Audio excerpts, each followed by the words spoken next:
देखो सबसे पहले बन डालेंगे dry fruits, all over dry fruits, काजू बादाम पिस्ता किशमिश काले खजूर खजूर दाख ये सब, ठीक है। हाँ ये डाल दिए स्वाद अनुसार। अब डालेंगे चने, प्रोटीन से भरपूर। प्रोटीन से भरपूर, ये भी डाल दिए खजूर चने। ये खाने डाले खजूर, सबसे पहले अपन पीसेंगे, इसको पीसेंगे।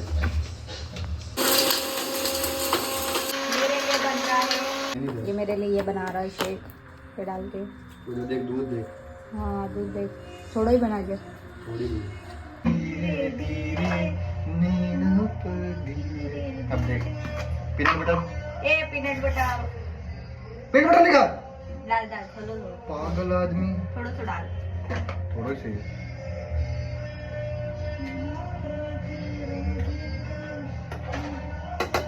कैसा था?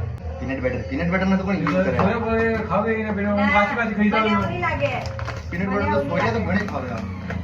મને નહીં એવું લાગે પીનટ બટર। अब देख, ચાલ ये देख, अब डालेंगे वेट के अंदर। ओ कम डाल। अबे देख ढक्कन कटे गयो, अब आएगा असली स्वाद। तो